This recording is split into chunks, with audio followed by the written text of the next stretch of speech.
गुरुवे नमः। तो वही कार्य जो मैं करता हूँ, तो गुरु की वंदना करता हूँ। गुरुर्ब्रह्मा गुरुर्विष्णु गुरुर्देवो महेश्वरा गुरुर्साक्षात् परब्रह्म तस्मै श्री गुरुवे। फिर से गुरुर्ब्रह्मा गुरुर्विष्णु गुरुर्देवो महेश्वरा गुरुर्साक्षात् परब्रह्म तस्मै श्री गुरुवे नमः। माँ सरस्वती की वंदना।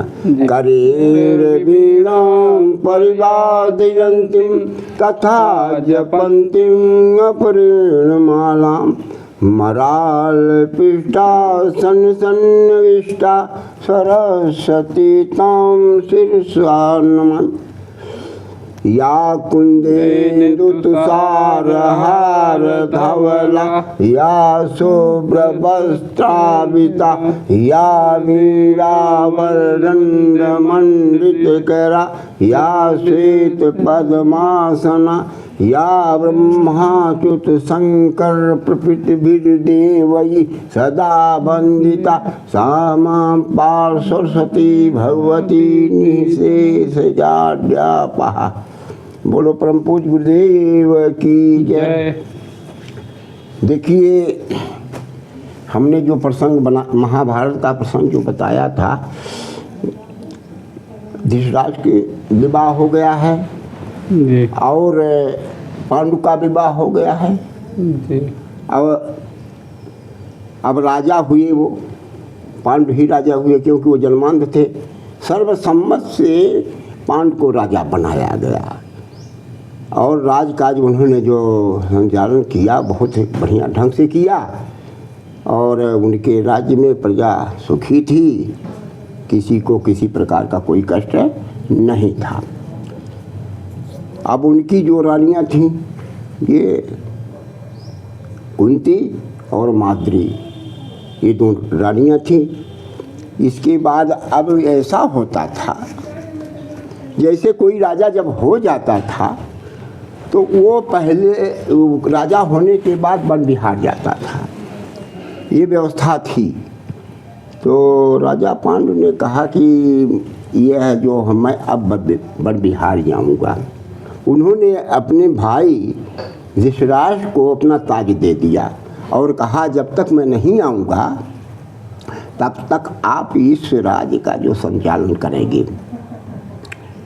अब इसके बाद वन विहार के लिए वो जाने लगे तो उनके पास सेना की कुछ टुकड़ी गई, उनकी दोनों रानियां गईं और वो वन में चले गए। ऐसे वन में चले गए और समय बीतता रहा। अब इसके बाद एक ये हुआ कि ये शिकार खेलने के लिए गए तो एक ही और एक ऋषि जो हैं पति पत्नी एक ही स्थान पर सो रहे थे। उन्होंने मृगा समझ करके मार छोड़ दिया और पति पत्नी को मार लग गया और बिंद गया, वो कराहने लगे। तब राजा पांडु जो हैं दौड़े, अरे मुझसे अपराध हो गया, मैंने तो ये हिरण को समझा था लेकिन ये निकले मनुष्य। तो उन्होंने कहा कि तुमने इस स्थिति में हम लोगों का प्राण लिया है, लेकिन जब तुम अपने स्त्री के पास इस स्थिति में आ जाओगे तो तुम्हारा भी प्राण निकल जाएगा, ये श्राप दिया। अब एक होता है जो पांडु हैं, उन्होंने सोचा कि मुझसे अपराध हो गया है और यहाँ मुझे कौन दंड देगा। और अपने पत्नियों को छोड़ करके वो चले गए हस्तिनापुर। उन्होंने कहा, भीष्म पितामह से कहा कि पितामह मुझसे बड़ा अपराध हुआ है और इस पत्नी का मैंने जो वध कर दिया है, अनजान में वध किया है, जानबूझ करके मैंने वध नहीं किया है, तो मुझे तो अपराध मिलना, दंड, इस अपराध का मुझे दंड मिलना चाहिए। उन्होंने कहा कि राजा धृतराष्ट्र थे, उन्होंने कहा कि भाई तुमने जो किया कार्यक्रम, जो है अपराध किया, वो अनजान में किया, ये प्रायश्चित तुम्हारा जो यही दंड है प्रायश्चित, कहे प्रायश्चित से दंड जो है नहीं समाप्त होगा। मैं राजा था, इतने समय नहीं हूँ, लेकिन राजा की हैसियत से मैं कह रहा हूँ, मैं अपने को अपनी पत्नी को देश निकाला कर रहा हूँ, अब पुनः मैं आऊँगा नहीं। अब राजा जो हैं चले गए, वहाँ चले गए, उनको बड़ा दुख हुआ कि दादा मुझे अपराध लग गया है, अब मैं क्या करूं। उन्होंने अपने रानियों से बताया कि देखिए मैंने जो हत्या कर दी है ऋषि पत्नी को, और मुझे उन्होंने श्राप दिया है कि तुम संतान नहीं पैदा कर सकते हो, संतान पैदा करने के लिए तुम्हें मृत्यु को प्राप्त होगा, ये श्राप हुआ है। तब कुंती ने कहा महाराज यदि नाराज हो ना हो तो मैं कह दूँ,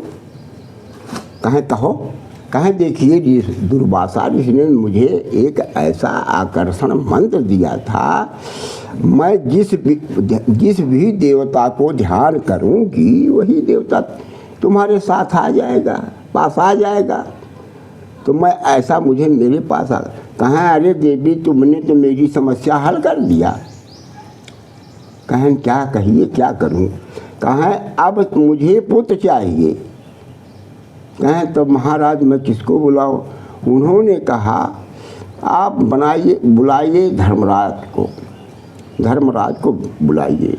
तब उसे पूछ करके कुंती जो है स्मरण किया, धर्मराज का स्मरण किया, और धर्मराज जी जो हैं मनुष्य के रूप में उसके सामने आ गए और कहा कि महाराज आप आ गए,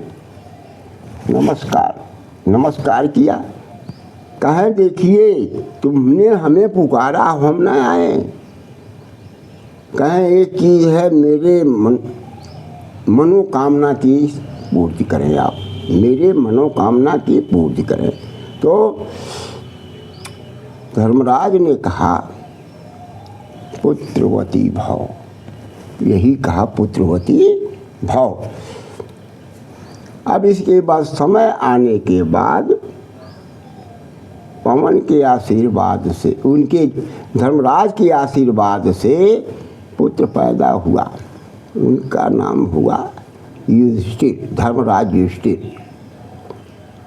अब जब वो पैदा हो गए, इसके बाद ये हुआ, ये समाचार मिला कि पांडु के पुत्र पैदा हुआ है। तब गांधारी जो है बहुत उसने क्रोध किया और भौहें उसकी टेढ़ी हो गई। उसने कहा, उसके पेट में भी जो था, उसने कहा अरे युधिष्ठिर पैदा हुए, तुम क्या कर रहे हो, तुम नहीं। वो बहुत क्रोध किया और अपने पेट में मारना शुरू कर दिया। ऐसे करते करते जो है उसका गर्भ गिर गया। अब यहाँ की बात यहाँ पर छोड़ो।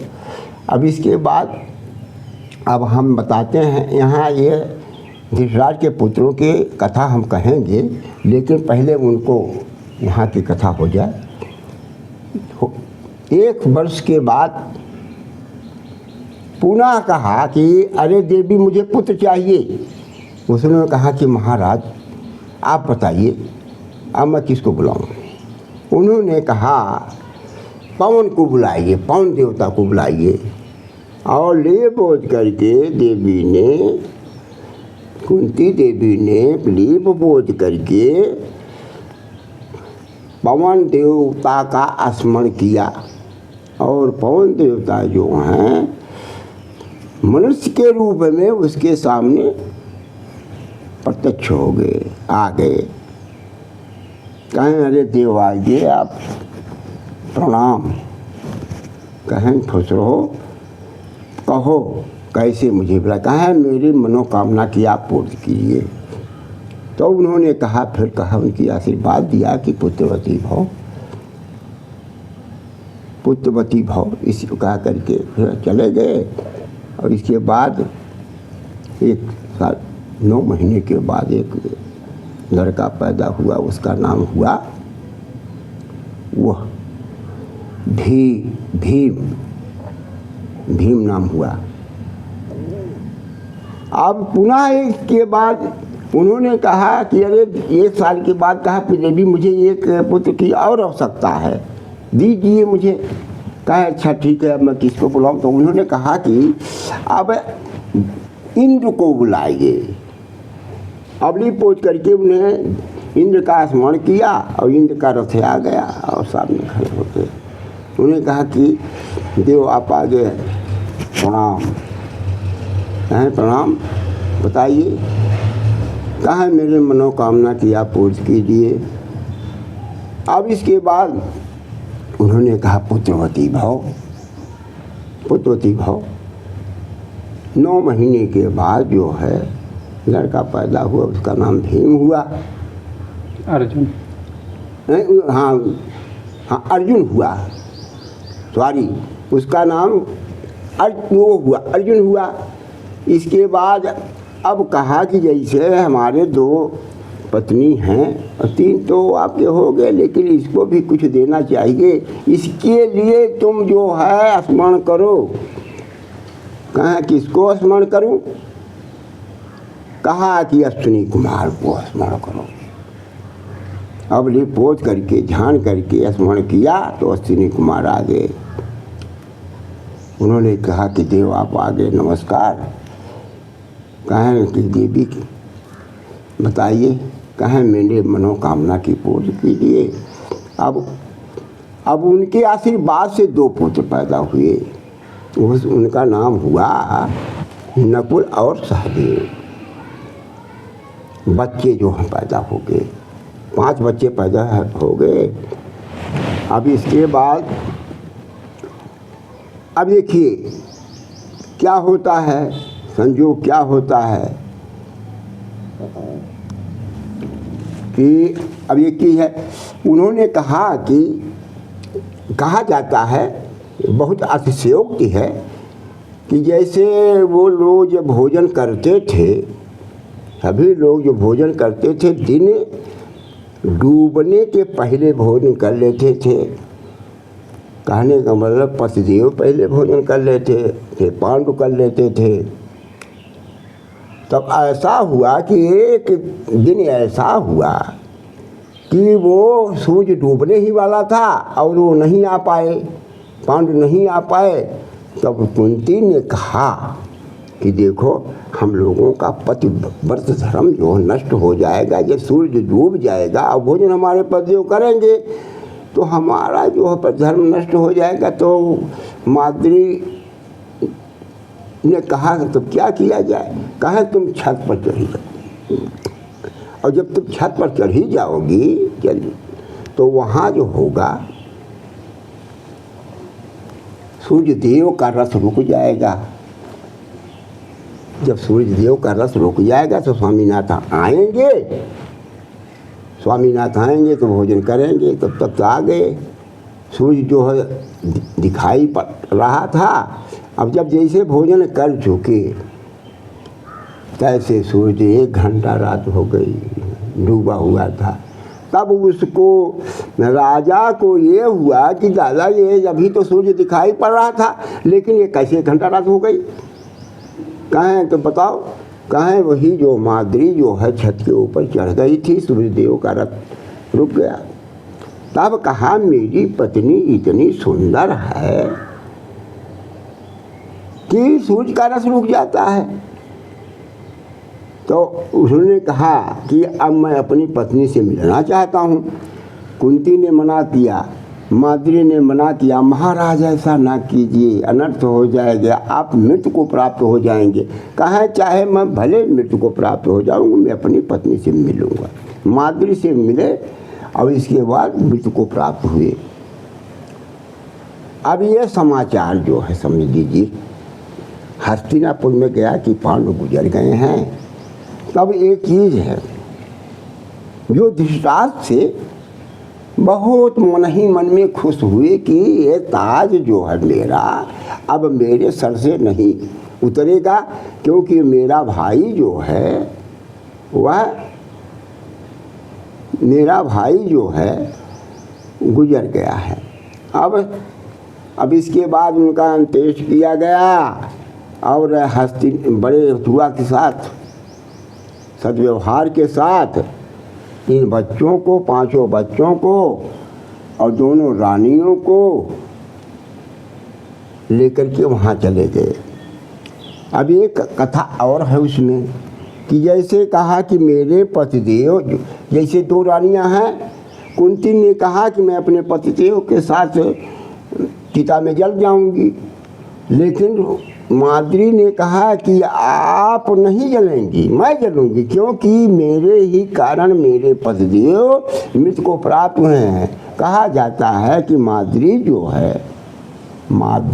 है वो चिता में जलकर उनके साथ मर गई। अब यहाँ की कथा जो है समाप्त हुई। अब ये देखिए, अब एक कथा एक तैयार हुआ कि माद्री के बच्चों को, उनके बच्चों को, गांधारी के बच्चों को भी बता दिया जाए। जैसे उसका जब बच्चा जो है उसके पेट में 12 महीना बीत गया, बच्चा नहीं पैदा हुआ, तो उसको बड़ा क्रोध हुआ। जब युधिष्ठिर पैदा हुए तो उसने कहा कि अरे तुम क्यों नहीं पैदा हुए, अब युधिष्ठिर को राजा बनेगा, अब एक बाद तुम तो वहीं पड़े रहे, तो उसको बड़ा क्रोध हुआ। और इसके बाद उसने क्या किया, अपने पेट पर बहुत चोट मारना शुरू कर दिया और उसका गर्भ गिर गया। तब शोर हो गया कि रानी का गर्भ गिर गया है। तब वो आए, व्यास जी आए, घबराइए मत, ये बच्चा जो गर्भ गिर पड़ा है इसमें जान है, और अभी जो है ऐसा मैं करूँगा कि लाइए औजार लाइए। तो व्यास जी ने जो है 100 बार उस गर्भ पर टुकड़ा किया। 101 टुकड़ा हो गया। 100 बार मारने पर 101 हो गया। तो उसमें ऐसा बताते हैं, वो क्रम से उन्होंने कहा कि एक लाइए टब, अब उसी में इसको रख दिया जाए, और उसी टब से एक एक करके समय जब आने के बाद कुछ क्षण के बाद जो है ये बच्चे निकलेंगे। तो पहले जो कहा जाता है कि दुर्योधन जो है निकला, उनका बड़ा लड़का जो दुर्योधन हुआ। अब ये यहीं पर जो है आदि पर्व की कथा समाप्त हो जाती है। अब सभा पर्व में हम आ जाएंगे और इसके बाद की चर्चा हम करेंगे। बोलो परम पूज्य गुरुदेव की जय। उसका खत्म कर दूसरे ही इसे पढ़ ले। कर्मानुसार जब पैदा होंगे तो जब सब छोटी जो उनकी बहन होगी उसका नाम दुस्सला, ठीक है। पहले का नाम जो है बताया जाता है कि दुर्योधन है, दूसरे नंबर पर दुशासन है, तीसरे नंबर पर विकर्ण है। अरे वैसे 100 बच्चों का नाम जो है इतने समय मुझे नहीं याद है, लेकिन एक एक करके जो है 100 पुत्र पैदा ऐसे हो गए और जल्दी ही पैदा हो गए। समझ लीजिए, कहने का मतलब ये है, इतना समझ लीजिए कि दुर्योधन जो था वो भीम से ज्येष्ठ था, लेकिन युधिष्ठिर से ज्येष्ठ नहीं था, अनुज था। यह कथा इतने बताई जाती है, 3-4 कथा बताया जाता है नाम। अच्छा, ये अभी पांडव के बहनें नहीं हैं, लेकिन धृतराष्ट्र के पुत्रों में, जैसे धृतराष्ट्र के 100 पुत्रों में एक दुस्सला बहन थी, तो उसकी शादी जो हुई थी वो जयद्रथ के साथ हुआ था। जी जयद्रथ, इतना ध्यान करिए, सिंध देश का राजा जो जयद्रथ था, दुस्सला की शादी हुई थी। जी और जैसे कोई पूछ लेगा कि जैसे इनके पुत्र 100 पुत्र कैसे हुए, तो व्यास जी के आशीर्वाद से और 101 टुकड़ा करने पर एक लड़की हुई, दूसरा और 100 बच्चे हुए, 100 लड़के हुए, लेकिन महत्वपूर्ण 3-4 ही को दिया गया। महाभारत में जैसे दुर्योधन को दिया गया है, दुशासन को दिया गया है और विकर्ण को दिया गया है। 3 ही बच्चों का जो नाम दिया गया है। और इसमें जो महाभारत में जो इनके कुंती की जो पुत्र हैं, यानी पांडु के 5 पुत्र का नाम किया गया है। यानी कुंती से 3 पुत्र हुए हैं, युधिष्ठिर, अर्जुन और भीम, ये 3 हैं। और नकुल और सहदेव ये माद्री के बच्चे हुए हैं। तो कहने का महाभारत का जो सभा पर्व जब यहीं से शुरू होगा, तो हमने जो बताया था, कर्ण की पैदाइश बता दिया था। कुंती जो थी जब कुंवारी थी, तभी ये आकर्षण मंत्र से, कुंती के आकर्षण मंत्र से ये कर्ण पैदा हुआ था। तो ये कथा जब है, आज पर्व की कथा जो है यहीं से समाप्त होती है। अब हम सभा पर्व में चलेंगे, तो कहिए तो यहीं पर समाप्त करिए। श्री सत्य बोलो परम पूज्य गुरुदेव, बोलो परम पूज्य गुरुदेव की जय। श्री सत्यानंद मूर्ति भगवान की जय।